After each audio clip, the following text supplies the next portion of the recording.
Bueno, seguimos con Efesios capítulo 1. Vamos a leerlo, ¿verdad? Nuevamente. No está mal leerlo, lo podemos leer muchas veces. La Biblia se puede leer una y otra vez. Bueno, vamos a orar primero. Padre, te damos gracias por este día, por este tiempo. Señor, ayúdame a hablar tu palabra, Señor, como tú quieres que sea expuesta. Padre, abre nuestros corazones. Bendice a cada oyente, Señor. Que esta palabra, Señor, penetre, Señor, en lo más íntimo de nosotros y que podamos ponerla por obra, Señor. Padre, que esta palabra dé fruto en nuestras vidas, Señor. En el nombre de Jesús. Amén. Amén. Efesios capítulo 1. Bueno, en la parte anterior vimos el 1, 7 y 8. Después vieron muchas preguntas, muchas intervenciones, que para eso es este espacio. Usted puede aquí levantar la mano cuando usted quiera y vemos cómo resolvemos, cómo respondemos, ¿verdad? Y el tema hasta ahora que más es como un poquito controversial, hay un poquito de la parte de la predestinación, que vamos a seguir pues hablando de eso hoy, en capítulo 1. Hablamos de Segunda de Reyes 8:12, cuando Eliseo manda a ungir a Hazael como rey de Siria. Si quieren no lo tienen que buscar, ese lo leímos la vez pasada. Y entonces ya le dice el profeta que él manda a ungir a Hazael, cuando lo unge, que Hazael es un soldado más, le dice, y empieza a llorar, le dice, pero ¿por qué llora? Y dice, porque sé lo que vas a hacer, Israel, porque Dios, ya yo sé que Dios te va a hacer rey de Siria. O sea, eso es algo que él ya sabía desde antes, y es lo que venimos hablando, que Dios ya sabe las cosas, pero eso no quita que usted tiene el libre albedrío, ¿ya? Pero vamos a seguir hablando de ese tema. Hay otra historia muy parecida, está en Primera de Reyes 13, del 2 al 3, dice lo siguiente. Mientras Jeroboam estaba aún junto al altar quemando incienso, llegó a Betel desde Judá un hombre de Dios enviado por el Señor, que se puso a gritar contra el altar por orden del Señor. Altar, altar, esto dice el Señor. Nacerá un descendiente de David llamado Josías, que sacrificará sobre ti a los sacerdotes de los santuarios que ofrecen incienso sobre ti, y quemará sobre ti huesos humanos. E inmediatamente el profeta ofreció una señal diciendo, he aquí la prueba de que el Señor ha dicho, el altar que va a romperse en pedazos y se esparcirán las cenizas que hay en él. Ese es el rey Jeroboam que le dice, prendedlo, y cuando él estira la mano se le queda tiesa. Entonces, de Jeroboam a Josías, que el pastor habló de Josías la vez pasada, del rey Josías, todo lo bueno que hizo, que encontraron la ley, lloró cuando leyeron la ley, empezó a limpiar la casa, todo eso que hizo Josías lo estaba profetizando este señor. Siguiente, Milito. Y de Jeroboam a Josías, ahí no se ve bien, pero ahí arriba está Jeroboam, va bajando cada línea, esa es una generación, hasta aquí está Josías. Entonces estamos hablando de 12 generaciones. O sea, Dios con una exactitud impresionante, obviamente porque Él conoce todo, dice lo que va a pasar y lo que va a hacer Josías, que viene 12 generaciones después. Es imposible que eso pueda ser adivinación o casualidad. Es imposible. Es una prueba más, porque lo vamos a seguir leyendo ahí en el mismo capítulo 1, vuelve a mencionar lo de la predestinación, porque Dios ya sabe, pero Dios no está obligando a nadie a que haga una u otra cosa. Bueno, ese es el video que yo les había comentado, está muy bueno, el creyente y su salvación. Es del domingo 1 de agosto del 2021. Yo lo volví a escuchar, lo he escuchado como 3 veces, me gusta mucho ese mensaje.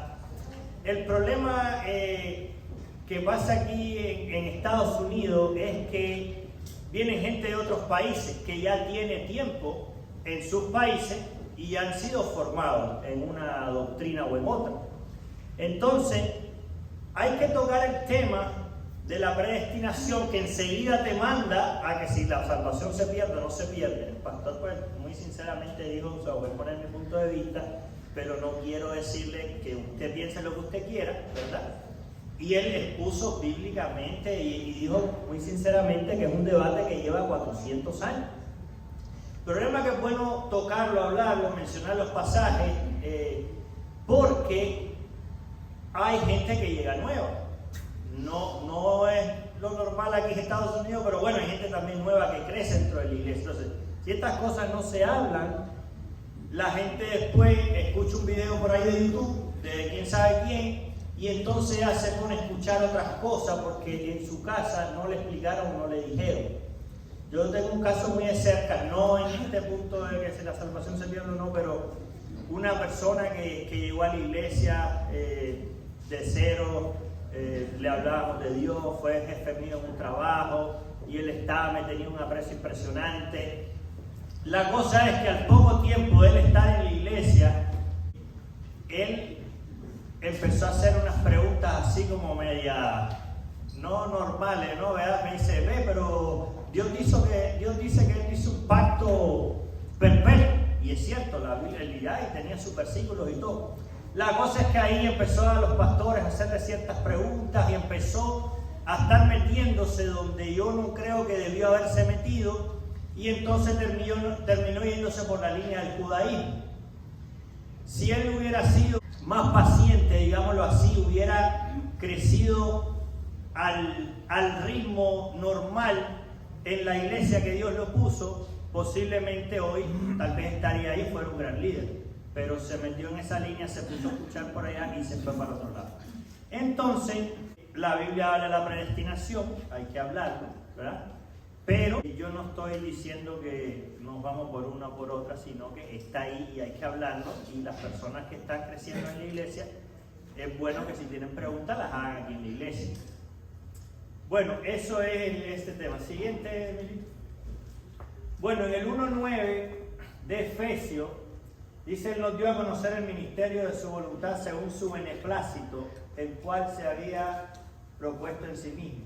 Entonces, beneplácito quiere decir aprobación o permiso de alguien para hacer algo.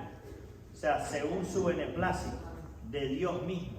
O sea, tenemos la aprobación, ¿ya? En Él. En el 1.10, que dice lo siguiente, de reunir todas las cosas en Cristo en el cumplimiento de los tiempos establecidos, así las que están en los cielos como las que están en la tierra. Y entonces de reunir, bueno, al final de la historia de este mundo, Dios reunirá a los creyentes en el reino milenial. La Biblia habla que va a haber 1000 años, otra cosa, que hay gente que dice que si los 1000 años, pero es algo que está en la Biblia, ahí está. Y aquí se llama la dispensación del cumplimiento de los tiempos. O sea, eso es lo que se refiere cuando el reinado milenario, que le llama así pues la Biblia en ese 11.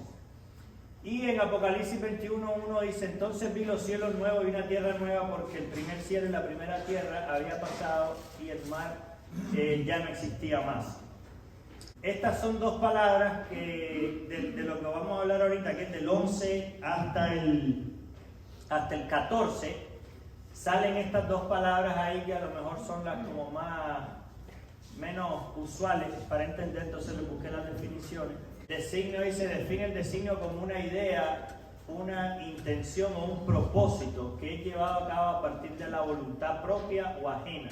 Puede ser un mandato, ya vamos a ver a dónde lo dice el contexto. Y arras, tradicionalmente dice que las arras eran 13 moneditas de oro, pues que se daban como un simbolismo que daba el novio en la ceremonia de casamiento.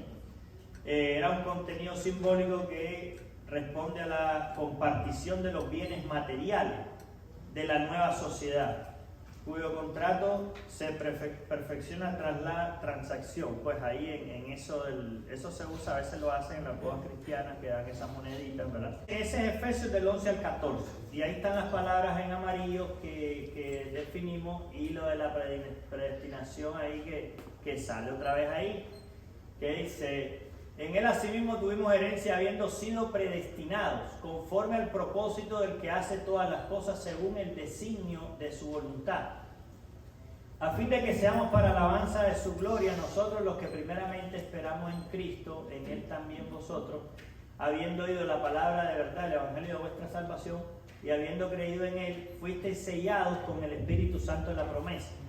Ese sellado es otra cosa que da a entender como que si hemos sido sellados, si el sello se rompe, no se rompe. O sea, Efesios está muy ligado a ese asunto de la salvación. Y entonces hay que ver los puntos, hablarlo, compartirlo, Y vamos a ver eso sellado, qué significa ahí exactamente esa palabra. Que es las arras de nuestra herencia. Las arras de nuestra herencia, como vimos antes, ya somos parte de esos bienes materiales del reino de Dios. Esa parte a todo el mundo le gusta, está muy buena esa parte, ¿verdad? Y hasta la redención de la posesión adquirida para alabanza de su gloria. Entonces vamos a centrarnos ahorita en esa parte de sellados. ¿Qué es ese sellado en el contexto que Pablo lo está diciendo? Si tiene preguntas y eso, vaya anotándola, vamos a ver ahorita, ya vamos a dar espacio para ver algunas preguntas. Entonces, dice, fuiste sellado con el Espíritu Santo, la promesa que está en el versículo 13. Ahora, el Espíritu de Dios mismo viene a morar en el creyente, en gran parte para asegurar, preservar su salvación eterna. Bueno, esto es comentario bíblico, no es interpretación de alguien, obviamente una persona que ha estudiado muchos años, etcétera, etcétera, es un comentario bíblico, pero no es verdad absoluta de la Biblia, o sea, no es la misma Biblia hablando, pero como le digo, es alguien que ha estudiado, tiene años, entonces nos ayuda a entender un poco lo que es esta parte del pasaje. Entonces, en gran parte, dice que viene para asegurar eso porque el Espíritu Santo también, Jesús dijo que era nuestro maestro, que nos iba a enseñar todas las cosas. Entonces ese sellado, dice, el sello que Pablo se refiere es una marca oficial de identificación. O sea, acuérdense que el versículo dice, fuiste sellados con el Espíritu Santo de la promesa. Esos sellados somos nosotros, con el Espíritu Santo de la promesa. Ese sello se colocaba en cartas, contratos, documentos importantes. Así el documento quedaba bajo la autoridad auténtica y oficial de la persona cuya marca quedara impresa. Ahora vamos a ver 4 cosas primordiales que se establecían por medio de un sello, que es en el contexto en el que Pablo lo está hablando ahí, cuando dice fuiste sellados con el Espíritu Santo de la promesa. Entonces, primero que se establece con un sello es la seguridad.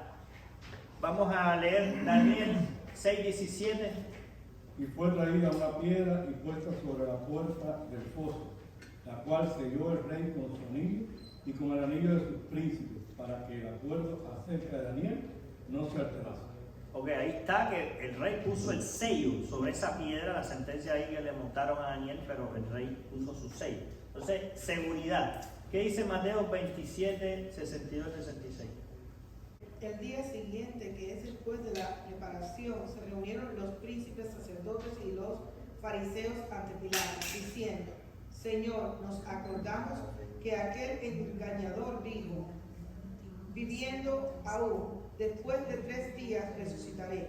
Manda pues que se asegure el sepulcro hasta que el 3er día, no sea que vengan sus discípulos, discípulos lo hurten y digan Exacto. Ok, ahí no está bien, está ahí. Ahí está hablando de que los fariseos, ¿verdad? Los principales de ese tiempo fueron donde Pilato para que les diera una guardia para asegurar esa piedra, la piedra que ponían cuando la gente moría, les metían en una cueva, ponían una piedra. Entonces, querían asegurar esa piedra ahí. Aparte de con los sellos, lo que le ponían con una guardia, para que no, según ellos, para que no pasara nada. Bueno, una primera parte que hablamos es la seguridad de lo que establece un sello. Lo otro es la autenticidad. Primera de Reyes 21, el 6 al 13. Porque hablé con Nabot de Jezreel y le dije que me diera su viña por dinero, o que si más quería le daría otra viña por ella. Y él respondió, yo no te daré mi viña. Y su mujer Jezabel le dijo, ¿eres tú ahora rey sobre Israel? Levántate y come y alégrate. Yo te daré la viña de Nabot de Jezreel. Entonces ella escribió cartas en nombre de Acab y las selló con su anillo y las envió a los ancianos y a los principales que moraban en la ciudad de Nabot. Y las cartas que escribió decían así, proclamad ayuno y poned a Nabot delante del pueblo y poned a 2 hombres perversos delante de él, que atestiguen contra él y digan, tú has blasfemado a Dios y al rey, y entonces sacadlo y apedreadlo para que muera. Y los de su ciudad, los ancianos y los principales que moraban en su ciudad, hicieron como Jezabel les mandó, conforme a lo escrito en las cartas que ella les había enviado. Y promulgaron ayuno y pusieron a Nabot delante del pueblo. Vinieron entonces 2 hombres perversos y se sentaron delante de él, y aquellos hombres perversos atestiguaron contra Nabot delante del pueblo, diciendo, Nabot ha blasfemado a Dios y al rey, y lo llevaron fuera de la ciudad y lo apedrearon y murió. Ok, ahí es Acab. Acab y Jezabel. Acab se siente triste porque quería una hacienda ahí que le gustó. Jezabel, cualquier parecido con la realidad es pura coincidencia, ¿verdad? Jezabel le dijo, no te preocupes que yo te consigo eso rápido. Y le dio el sello. Entonces ella manda la carta a los principales ancianos, a los de arriba, ¿verdad? Manda una carta sellada por el rey. Cuando eso iba sellado por el rey, tenía la autenticidad de que eso venía del rey, era una orden del rey. Y entonces ella manda que pongan los 2 testigos. Eso porque en la ley, para acusar a alguien a muerte, tenían que ser 2 personas. Entonces manda a esos 2 hombres perversos que atestiguaran, los mata, pues, y ya le da la viña. Entonces ese punto de autenticidad. También un sello indica propiedad. Jeremías 32:10. Y escribí la carta y la sellé, y la hice certificar con testigos, y pesé el dinero en balanza. Ahí es cuando Dios le manda a Jeremías que compre una propiedad. Entonces él va, dice que sellé ahí con testigos y todo, para cuando se hacían contratos también se sellaba. Y lo otro es autoridad. Esther 8, del 8 al... Escribid pues vosotros a los judíos como bien os pareciere, en nombre del rey, y selladlo con el anillo del rey, porque un edicto que se escribe en nombre del rey y se sella con el anillo del rey no puede ser revocado. Entonces fueron llamados los escribanos del rey el mes tercero, que es Silván, a los 23 días de ese mes, y se escribió conforme a todo lo que mandó Mardoqueo, a los judíos y a los sátrapas, los capitanes y los príncipes de las provincias que habían desde la India hasta Etiopía, 120 provincias, a cada provincia según su escritura, y a cada pueblo conforme a su lengua, y a los judíos también conforme a su escritura y lengua. Y escribió el nombre del rey Asuero, y lo selló con el anillo del rey, y envió cartas por medio de correos montados en caballos veloces procedentes de los repastos reales. Ok, entonces ahí vemos que cuando había ese sello no podía ser revocado. Y eso todavía, en el contexto que estamos hablando, cuando dice que fuiste sellados con el Espíritu Santo de la promesa, nosotros tenemos esos 4 elementos. Hay una seguridad, hay una autenticidad, propiedad y autoridad. Y no puede ser revocado. Ahora, lo que dijimos en la clase inicial, el primer día, es que eso no quita tu responsabilidad de que tú tienes que hacer lo que Dios te está diciendo que hagas. Como fruto del Espíritu Santo. Sí, que eso se va desarrollando en el caminar, poco a poco, sí. No sé si hasta ahorita hay alguna pregunta o comentario o algo así que esté ahí todavía como si usted no está como convencido. Claro, ahí lo que tú estás hablando ahí prácticamente o esencialmente es que una vez que nosotros aceptamos a Jesucristo como Señor y Salvador de nuestra vida, ya automáticamente somos sellados con la promesa del Espíritu Santo. O sea, nada lo puede revocar. Nosotros podemos salirnos, podemos descarriarnos, pero es como tenemos condición de hijo. Es igual, un padre, un hijo nunca va a dejar de ser hijo por muy mal que se porte. Siempre va a tener la condición de hijo.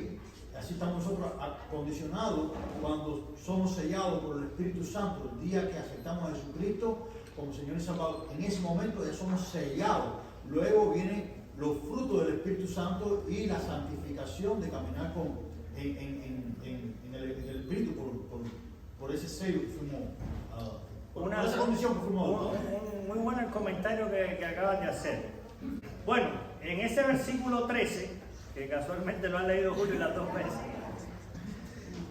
dice, habiendo creído en Él, fuiste sellado con el Espíritu Santo, la promesa, habiendo creído en Él.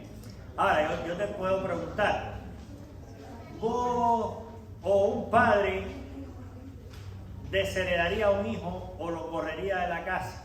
Perfecto, claro que sí. A lo mejor de entrada dices, no, o sea, mi hijo, bueno, yo lo tengo que perder, no sé qué, pero hay veces que la cosa se pone insostenible.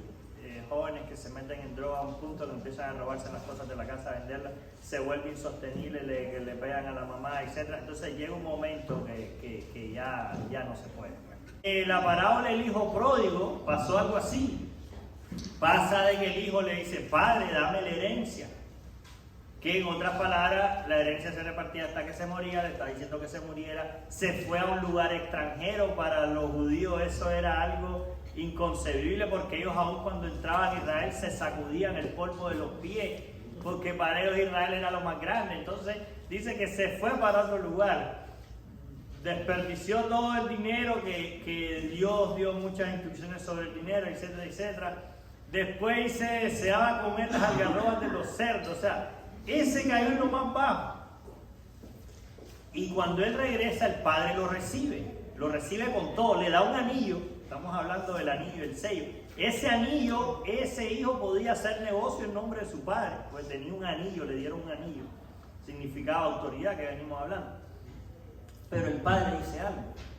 Dice, mi hijo estaba perdido y ha sido hallado. Habría que ver, no lo dice la Biblia, si el hijo hubiera seguido así, si el padre le hubiera dicho, mira, te voy a dar un anillo, pero si quieres sigue ahí en todo eso, pero no te preocupes, yo te doy el anillo. No sé, la Biblia no lo dice, aquí estamos pensando así en la Biblia. Sí, claro, déjame aclarar algo. Lo que quería era asociar la condición de hijo y de padre humanamente mirándolo. Y Dios nos da la condición de ser adoptado hijo, pero nosotros tenemos que cumplir requisitos y tenemos que permanecer siendo hijos. No podemos ser hijos descarriados porque si no vamos a hacer advenedizo. ¿Lo sabéis? Bueno, advenedizo es otra definición. Digan. No, yo voy a hablar. Advenedizo es otra cuestión. Bueno, sí. Pero dice que si ya no estás, o sea, si no soy obediente, dices, soy bastardo y no hijo. Bastardo. ¿Ya? Okay. Entonces, la obediencia está muy ligada, no es que nosotros seamos salvos por ser obedientes, no es eso, porque la salvación es por gracia. Pero ya no me quiero meter ahí, pero si ya salimos de la gracia, no me quiero meter ahí. En cuanto a la parábola del hijo pródigo, a mi modo de ver, ¿no? Yo pienso que ahí lo que está dando es la capacidad de Dios de perdonar cuando uno viene a arrepentimiento. Correcto. Es ese amor tan grande de Dios que aun cuando tú hayas cometido ciertos errores, si tú te arrepientes de corazón y tú vienes realmente arrepentido, Dios te abre los brazos y te recibe. Pero la condición de hijo no se perdió nunca. No, nunca se perdió. Nunca se pierde la condición de hijo. Jamás. No, nunca se pierde. Jamás. Cuando tú vienes... Yo no voy a seguir hablando. Entonces, sí, o sea, es hijo, nunca dejó de ser hijo. Pero cuando él viene arrepentido es que el padre le da, dice, matemos al becerro porque vamos a hacer fiesta celebrando que él ya como que volvió en sí. Ese volvió en sí que es el punto, dice, volviendo en sí. O sea, es como que no estaba en él, es volviendo en sí. Bueno, seguimos, pon la otra. Pero bueno, que quede claro que nosotros somos sellados con el Espíritu Santo de la promesa y tiene todos esos componentes que acabamos de ver, y en ese es el contexto que Pablo lo está diciendo. Sí. El sello es la garantía de que tenemos al Espíritu Santo. El Espíritu Santo es la garantía de que la promesa de la salvación es real, de que lo que hemos recibido es real. Entonces nos sellan con el Espíritu Santo. Pero esto implica responsabilidad de nuestra parte de cuidar al Espíritu Santo con el cual hemos sido sellados, porque la palabra también dice de que no contristéis al Espíritu Santo, o sea que el Espíritu Santo puede ser contristado, y hay una parte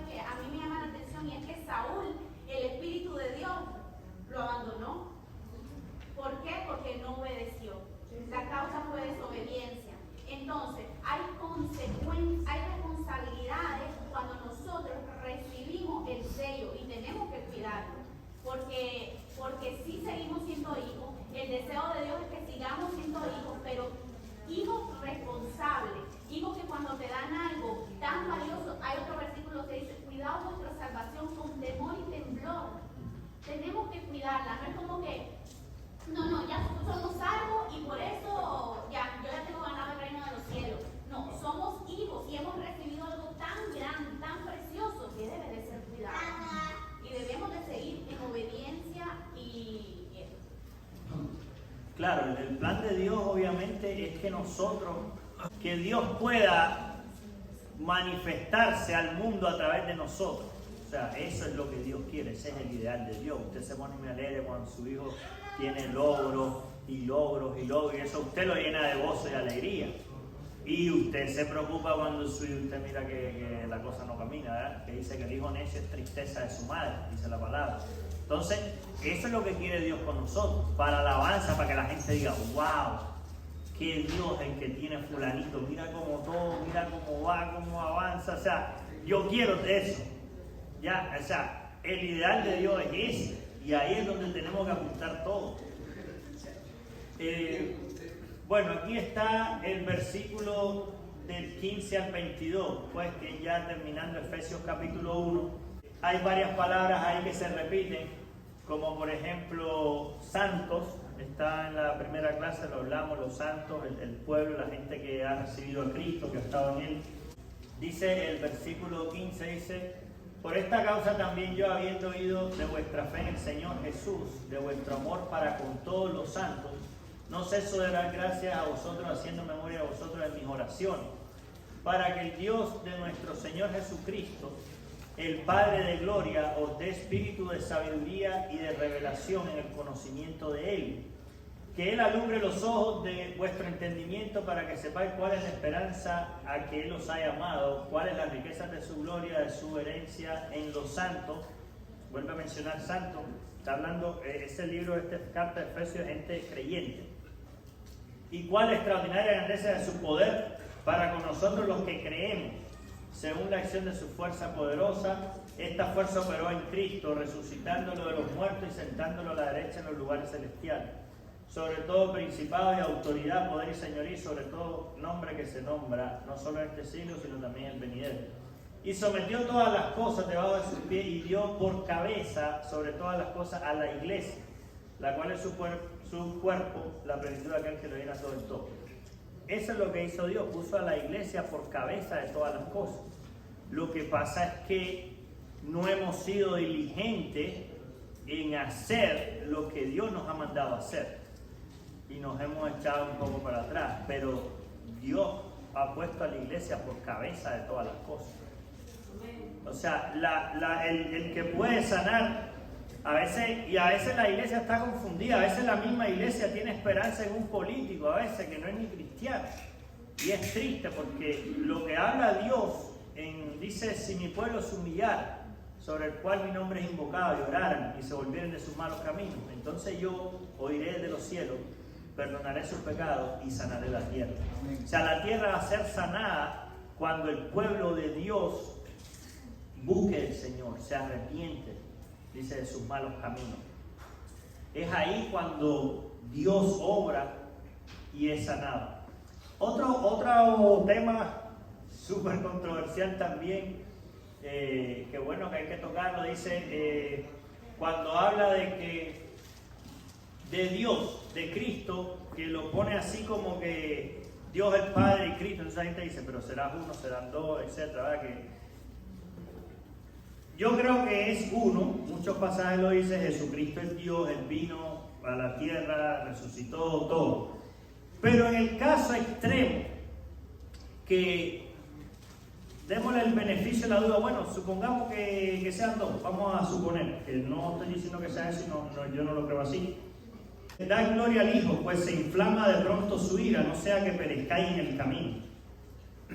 Si alguien lo busca ahí rapidito en el teléfono, no estoy seguro si es el Salmo 32, que me vino solamente ahorita. ¿Qué pasa? Los testigos de Jehová. Los testigos de Jehová, ellos van a que Jehová. Es que Jehová es Dios y Jehová, y va Jehová para aquí, Jehová para allá, Jehová para allá. Y entonces a Jesús lo tienen ahí de lado. Y solo Jehová, Jehová, Jehová. No sé si alguien lo encontró y me dice dónde está. Y le pregunto además, le dije, ven acá, tú has leído el pasaje en la Biblia donde está Jesús con sus apóstoles. Y Felipe le pregunta, Señor, muéstranos al Padre. ¿Cuál es la respuesta de Jesús? Dice Felipe, tanto tiempo conmigo y aún me preguntas, muéstranos al Padre. El Padre y yo uno somos. Así es, ¿no? En Apocalipsis Jesús mismo dice, Ahí no hay más yo nada soy que- el alfa y el omega. O sea, Jesús mismo está diciendo en Apocalipsis, yo soy el alfa y el omega. Que eso lo dijo antes en el Antiguo Testamento. O sea, Dios es que yo soy el alfa y el omega. Jesús dice, yo soy el alfa y el omega, porque obviamente Él es Dios. Pero bueno, no sé si alguien encontró ese pasaje, así dice. Ok, gracias. Salmo 2:12, honrar al Hijo para que no se enoje y perezcáis en el camino, pues se inflama de pronto su ira. Si diéramos el beneficio de la duda y dijéramos que fueran dos, debería honrar al Hijo porque dice que se inflama de pronto su ira y no sea que perezca en el camino. Pero bueno, no es el caso. Siempre la Biblia demanda, el Padre no se pone enojado algo o celoso porque le den la gloria al Hijo. De hecho, lo que manda es eso, darle la gloria al Hijo. Pero además el Padre dice en el Jordán, oí, este es mi Hijo amado en quien tengo complacencia. O sea, solamente A Él oí. Solamente Él. A Él oí. No hay nada más que inventar. Otra pregunta, por ejemplo, ¿por qué los judíos crucifican a Jesús? O mandan o quieren que crucifiquen a Jesús. Supuestamente por blasfemar, ¿no? Por hacerse el Dios. Porque ¿quién es el único autorizado a perdonar pecado? Dios. Y Jesús lo dice dos otra vez. O lo dice en un pasaje que es más fácil decirle a este hombre, levántate y ándate, o tus pecados te son perdonados. Para que vea que el Hijo del Hombre tiene autoridad tanto en el cielo como en la tierra, levántate, anda. Todo tu lecho, ¿sabes? Así mismo es. Dice también el que me ha visto a mí. ¿Has visto al Padre? Así es. Así mismo es. Y no, hay muchos pasajes. Ahí podríamos estar ahí hablando de ese tema, un tema fascinante, pero o sea, no tenga duda de que Jesús es Dios. Sí. No hay la más mínima duda. Porque dice, grande es el misterio de la piedad. Dios fue visto de los ángeles, venido al mundo, resucitado de los muertos, recibido arriba en gloria. Diciendo que es Dios. ¿Quién fue recibido arriba en gloria? Jesús. Estamos terminando el capítulo 1 de Efesios con este tema de la predestinación, que es bastante complejo. Pero usted tenga fe, lea la Escritura. Yo no le recomiendo que se meta mucho por ahí a YouTube, a oír por aquí, por allá, porque como hay cosas muy buenas, hay cosas confusas y doctrinas que confunden a la gente. Yo les puedo mencionar muchos ejemplos de gente que he conocido que se meten a escuchar una cosa y después ya no lo sacan de ahí, porque la misma Biblia te advierte. Segunda de Corintios dice que si te presentan otro Jesús o otro evangelio que el que te hemos presentado, bien lo toleráis. Entonces, no es que haya otro Jesús ni otro evangelio verdadero, nada, pero lo que te está diciendo es que cuando te pones a escuchar lo que no es, lo vas a terminar creyendo. Tengamos cuidado con esa parte. No sé si hay alguna otra pregunta o comentario, si no se responde aquí, se lo podemos responder otro día. ¿No? ¿Estamos bien? Bueno, vamos a terminar, vamos a orar. Que el Señor nos dé sabiduría y entendimiento para poder escudriñar su palabra como Él quiere. Y siempre pidamos al Espíritu Santo que nos guíe, porque Él es nuestro Maestro. Jesús dijo, Él os enseñará todas las cosas y os recordará todo lo que yo he dicho. El Espíritu Santo siempre te va a llevar a glorificar a Cristo. Que tampoco hay gente que si el Espíritu Santo es Dios, obviamente, pero Él te va a llevar a glorificar a Cristo. El Padre dice, todas las cosas he dejado en sus manos.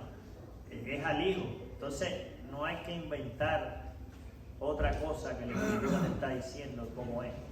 Amigo, es que desde el Antiguo Testamento se están diciendo cosas como esa. Ahí está escrito, dice Jeremías 33, que dice, clama a mí y yo te responderé, te enseñaré cosas grandes y ocultas que aún tú no conoces. O sea, para mí, es un misterio grande. Es un misterio muy, muy grande, que nuestra mente finita no tiene la capacidad total para poderlo entender. Por eso es que, por la escasez de nuestra mente, es por eso que hay tantas doctrinas, por eso es que hay tantos conceptos, unos equívocos y otros acertados respecto a eso. Porque, te digo, desde mi punto de vista, lo que hacemos es tratar de ajustar eso a lo que nosotros podemos entender y creer. O queremos vivir. Pero la verdad es una. La verdad es una. Es Cristo. Él lo dice. Yo soy el camino, la verdad y la vida. Nadie va al Padre si no es por mí. O nadie viene al Padre si no es por mí. Porque nadie va, lo dice la Sí, nadie viene al Padre si no es por mí. Le cambian sus detalles ahí. Claro, nadie viene al Lea aquí, Padre. pero ya la cambiaron varias cosas. Claro. Jesús le dijo a los judíos, así es lo que mencionaba Ángel, porque los judíos los crucificaron, Jesús le dijo, a lo menos si en este día hubieras entendido el tiempo de tu visitación. El tiempo de tu visitación era cuando iba a venir el Mesías y ellos no lo entendieron. Y Jesús le dijo muchas veces, ustedes no son de mis ovejas, ustedes no tienen el amor de Dios en vosotros, en la nación de Dios. Jesús le decía Era el ejemplo de Nicodemo, el que vino a él de noche, porque no quería que lo viera. Bueno, vamos a orar, le damos gracias a Dios por este tiempo. Padre, gracias por tu palabra, Señor, por este estudio, por los pasajes que podemos leer. Señor, seas tú guiándonos, Señor, cada comentario, cada texto que se lee, Señor. Danos sabiduría, Padre, para creer como tú quieres que creamos, Señor. Y ayúdanos a que nuestra vida dé gloria a Jesucristo, Señor. Ayúdanos, Padre. Oramos en el nombre de Jesús.